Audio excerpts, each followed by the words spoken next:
बड़े कहेंगे छोटे कहेंगे, हमारे सभी भाई बहन आज जिस प्यार से आए और अपना स्वागत करने का, अपने साथ रहने का जो हमें अवसर दिया, इसके लिए हम बहुत बहुत आभारी हैं। और जो बच्चे हमारे प्रतिभागी दूसरे विद्यालय से आए, मेरे विद्यालय के जो बच्चे हैं, उनका भी हम एक बार पुष्पों के माध्यम से मैं यहाँ के सभी लोगों का सम्मान करती हूँ, उनका धन्यवाद करती हूँ। भारत के सभी लोगों का सम्मान करती हूँ, भारत के सभी लोगों का सम्मान करती हूँ। यहाँ की मिट्टी और चांदनी का गुणगान करती हूँ, यहाँ की मिट्टी और चांदनी का गुणगान करती हूँ। हमारा भारत विकसित, हमारा भारत 2047 में ही क्यों विकसित होगा? हम तो कहते हैं मेरा भारत 2027 में ही विकसित हो जाए, लेकिन हमारे भारत में कुछ ऐसी समस्याएं हैं जिनको हल करने के बाद ही हमारा भारत विकसित भारत कहलाएगा।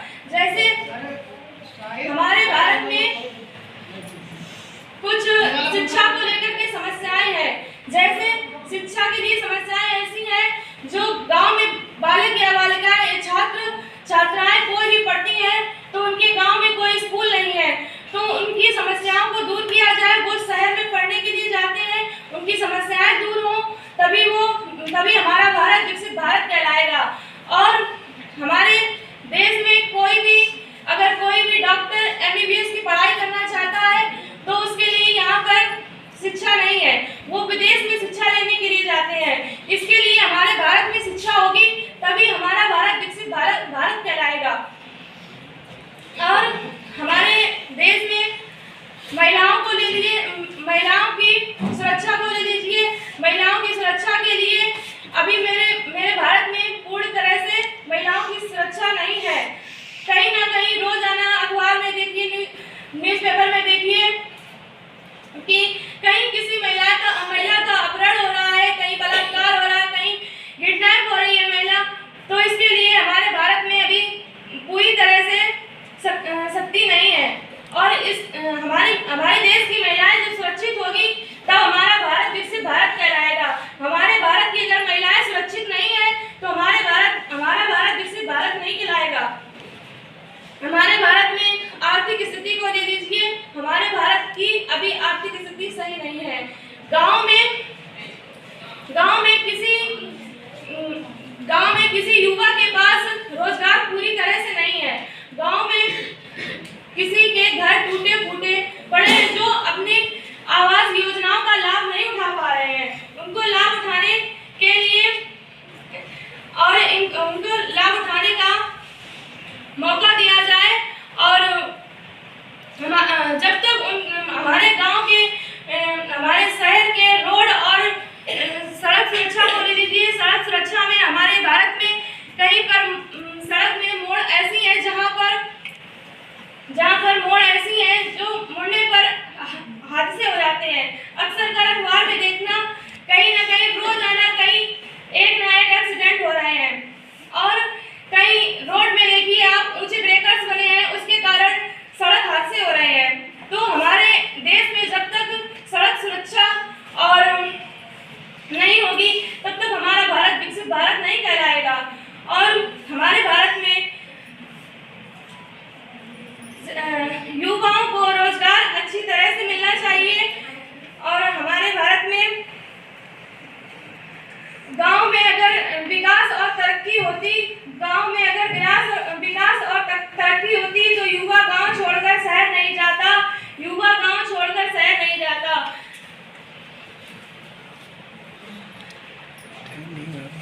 सपने साकार करने से पहले सपने देखने चाहिए, सपने साकार करने से पहले सपने साकार करने चाहिए, तभी सपने साकार होते हैं। ये कथन हमारे डॉक्टर APJ अब्दुल कलाम, जिन्हें मिसाइल मैन के नाम से भी जाना जाता है, उन्होंने ये कहा है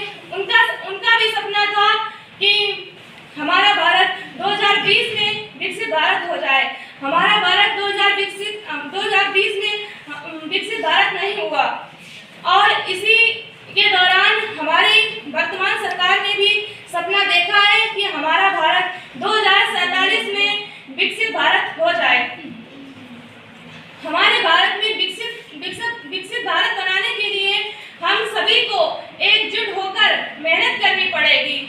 और हमारे भारत में जो ये धार्मिक लड़ाइयाँ होती हैं, इनको खत्म करना होगा। जातियों पर कोई भेदभाव नहीं होना चाहिए किसी प्रकार का भी। और ज़्यादातर धार्मिक लड़ाइयाँ होती हैं, धार्मिक लड़ाइयों को बंद कर दिया जाएगा तो हमारा देश विकसित भारत हो जाएगा। हमारे देश में अगर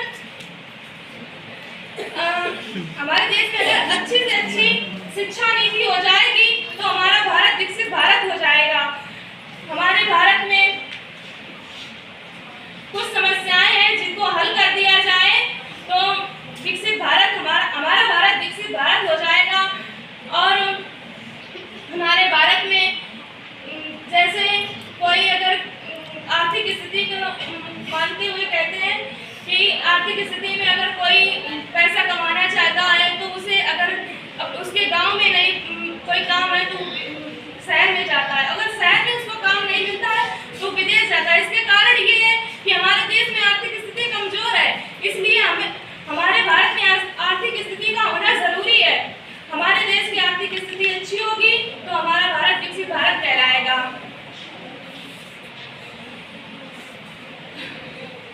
हमारे भारत में मंजिल उन्हीं को मिलती है जिनके सपनों में जान होती है। मंजिल उन्हीं को मिलती है जिनके सपनों में जान होती है। पंखों से कुछ नहीं होता, हौसलों से उड़ान होती है, हौसलों से उड़ान।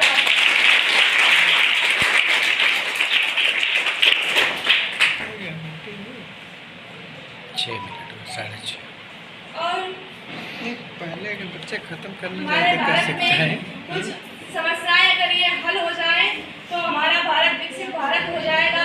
हमारे भारत को विकसित भारत हमारा भारत विकसित भारत हो जाएगा। और हमारे भारत में अगर अच्छी नई से नई शिक्षा नीति लाई जाए तो हमारा भारत विकसित हो जाएगा। हमारे भारत में हो गया सर, ये टाइम ज़्यादा लग शिक्षा के लिए कोई विदेश जा रहा है, कोई पेरिस जा रहा है, कोई विदेश कहीं पर भी जा रहा है तो उसके लिए शिक्षा नहीं है। इसलिए हमारे देश के लोग शिक्षा के लिए बाहर जा रहे हैं और इसके लिए शिक्षा जरूरी है।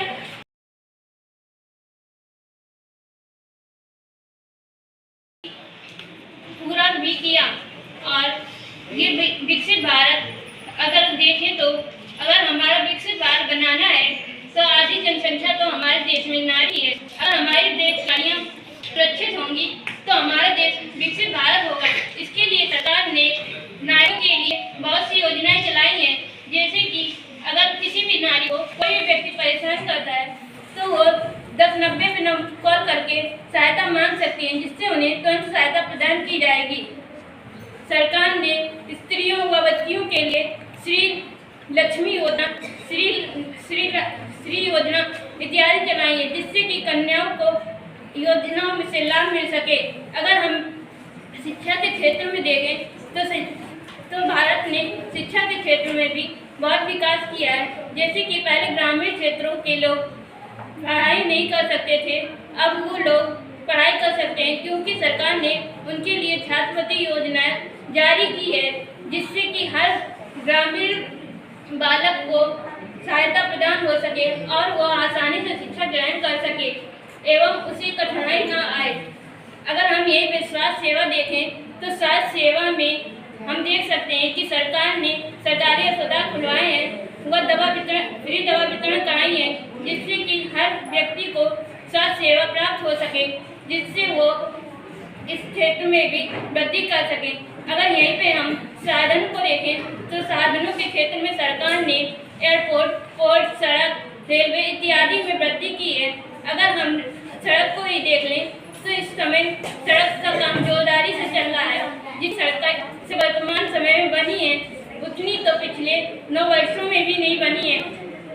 अगर हम देखें जब हमें कानपुर जाने के लिए पहले 3-4 घंटे लगते थे, अब हमें वही 3-4 घंटों का समय नहीं बर्बाद करना पड़ता, बल्कि हम 1 ही घंटे में कानपुर पहुंच सकते हैं। ये सिर्फ सड़क सुरक्षा के कारण व सड़क सही होने के कारण हुआ है, जो कि सरकार ने GT रोड बनवाई हैं। पहले सड़कों पर हादसे अधिक संख्या में हुआ करते थे, लेकिन अब वो हादसे कम होते हैं। हम अखबार में देख सकते हैं कि अब ज़्यादा दुर्घटनाएं अखबार में नहीं मिलती हैं और सरकार द्वारा हर रोज कोई न कोई नई नीति जारी की जाती है, जिसे हम अखबारों में देख सकते हैं। अगर हम रेलवे में देखें तो सरकार ने 2027 तक पहली बुलेट ट्रेन चलाने का प्लान बनाया है, जिससे कि हर नागरिक को कोई परेशानी ना हो। अगर यहीं पर हम देश की शिक्षा अभी भी वैसी नहीं है जैसे कि विदेशों में। हमारे देश के युवाओं को शिक्षा प्राप्त करने के लिए विदेशों में जाना पड़ता है।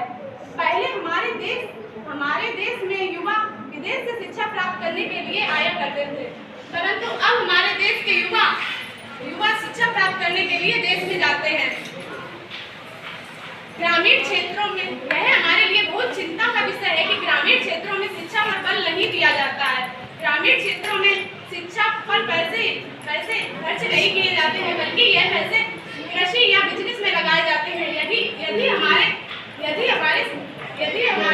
पैसे शिक्षा में लगे तो हमारा देश का हर एक बालक शिक्षित होगा, तभी हमारा देश विकसित देश बनेगा।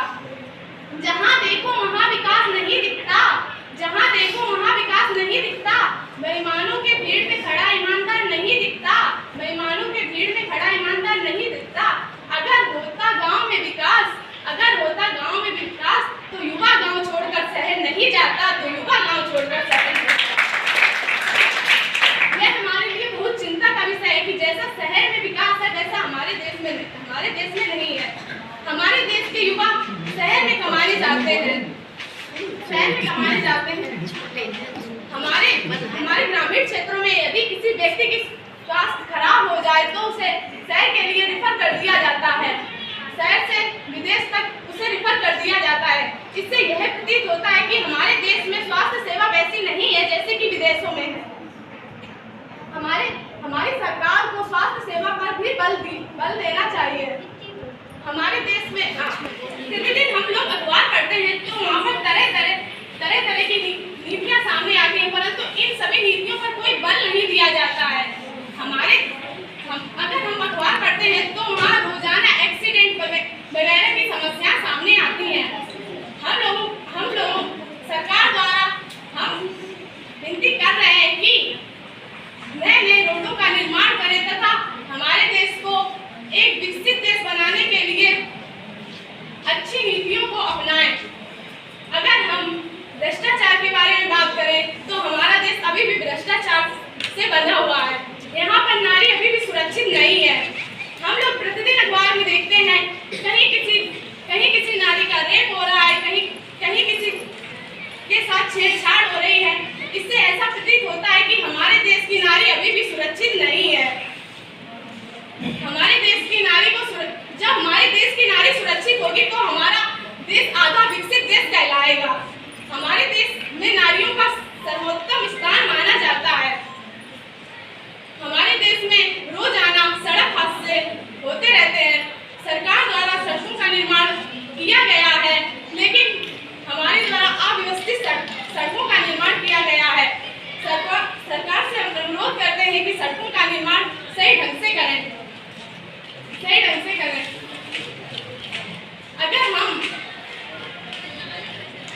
इसलिए मेरा अनुरोध है कि हमारे देश से भ्रष्टाचार मुक्त हो तथा नारी सुरक्षित हो, स्वास्थ्य सेवा तथा शिक्षा पर जोर दिया जाए तो हमारा देश विकसित देश जरूर बनेगा। अगर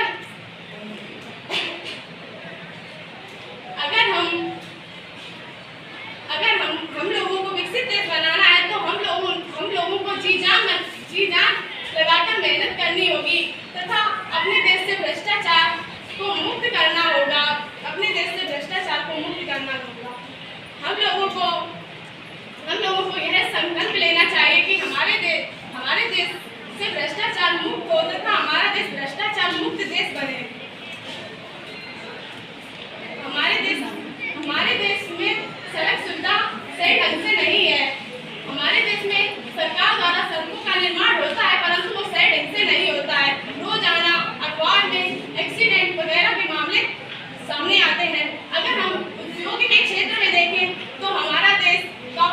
बढ़ चुका है, लेकिन हमारे देश पर उद्योग के क्षेत्र में कोई विशेष बल नहीं दिया जा रहा है। अगर हम कृषि के क्षेत्र में देखें तो हमारा देश कृषि प्रधानता देश के नाम से जाना जाता था, लेकिन अब हमारे देश में कृषि पर कोई बल नहीं दिया जाता है। ग्रामीण क्षेत्रों में 70% किसान कृषि पर निर्भर करता है, परंतु सरकार द्वारा हरित क्रांति, लाल क्रांति, पीली क्रांति, श्वेत क्रांति आदि के आने से हमारे कृषि पर बहुत ही खुशहाल का अनुभव हुआ है, लेकिन अभी भी सरकार द्वारा कृषि पर कोई भी विशेष प्रकार का बल नहीं दिया जाता है। मेरा वैज्ञानिकों से अनुरोध है कि विशेष प्रकार के बीज बनाकर कृषि में बढ़ोतरी करें ताकि हमारा देश कृषि प्रधानता देश के नाम से फिर से जाना जाए। हमारे देश को पहले सोने की चिड़िया के नाम से जाना जाता था। हमारे देश को सोने की चिड़िया के नाम से हरित क्रांति की वजह से जाना जाता था। हमारे देश में हरित क्रांति का प्रतीक हरियाली से होता है तथा श्वेत क्रांति का प्रतीक दूध से होता है। हमारे देश में दूध की बढ़ोतरी बहुत होती है, लेकिन विदेशों में इस पर बल नहीं दिया जाता है। हमारे देश पर जब इन बिंदुओं पर बल दिया जाए तो हमारा देश विकसित देश जरूर बनेगा। सबसे पहले तो शिक्षा पर बल दिया जाए तो हमारा देश का हर एक युवा शिक्षित होगा तथा प्रत्येक व्यक्ति के हाथ में अपना रोजगार होगा, तो हमारा देश विकसित देश के रूप में जरूर हमारे सामने उभर कर आएगा। मैंने इन निम्न बिंदुओं पर बात की। आपने मेरे भाषण को ध्यानपूर्वक सुना, इसलिए मैं तहे दिल से धन्यवाद देना चाहती हूँ। विश्वविद्यालय था, वो नालंदा विश्वविद्यालय नाम से जाना जाता था। वहाँ विदेशों के बच्चे आते थे पढ़ने। कम से कम एक क्लास में 10,000 बच्चों की संख्या होती थी और वहाँ पर 10,000 बच्चों की संख्या नहीं हो पाती है। और वही आज पर हमारे देश का भारतीय युवा विदेश में शिक्षा लेने के लिए जाता है। कुछ बताते हैं और जिनके माता पिता से पैसा नहीं होता है वो लोग नहीं जा पाते हैं, और जो देते भी हैं उनके पास पैसा नहीं रह पाता है, उनके पास खाने तक की कुछ भी नहीं होता है। वो पैसा देते उनके पास कुछ भी नहीं होता, ऐसे ही उनकी जिंदगी बीत जाती है और मर जाते हैं। बताइए ऐसे हमारा भारत कैसे विकसित होगा? आप सोच भी सकते हैं हमारा भारत कैसे विकसित होगा। हमारे देश में परिवहन क्षेत्र में, जैसे आप देखिए, परिवहन क्षेत्र में रास्ते पर चलते हैं वाहन, कुछ लोग रास्ते को क्रॉस नहीं कर पाते हैं, वाहन आता है उससे टकरा जाते हैं, कई लोगों की मृत्यु हो जाती है। उनका भी सपना होता कि मैं बड़ा होऊंगा और कुछ करूंगा, लेकिन वो लोग नहीं कर पाते हैं, ऐसे ही मर जाते हैं। क्या आपको लगता है हमारा भारत विकसित हो जाएगा? अभी यहाँ पर एक लोगों ने कहा था कि हमारे यहाँ बड़ी बड़ी कंपनियाँ हैं, बड़ी बड़ी बिल्डिंगें हैं। आप ये पहले सोचिए कि कंपनियाँ हैं वो तो सरकार ने बनवा दी, बिल्डिंगें हैं, आपने बिल्डिंगें बनवाई हैं, वहाँ पर अगर उस बिल्डिंग के नीचे 5 पौधे, मान लीजिए 5 पौधे थे, वो हमारे पर्यावरण के लिए थे, जब हमारे पौधे काट दिए गए और वहाँ पर पर्यावरण के लिए मतलब कि पर्यावरण इतना जहरीला हो चुका है कि यहाँ पर मतलब कि यहाँ पर सभी लोग बहुत परेशान हुए हैं। आप सोचते हैं हमारा देश विकसित हो जाएगा, कैसे विकसित होगा? आपने सोचा भी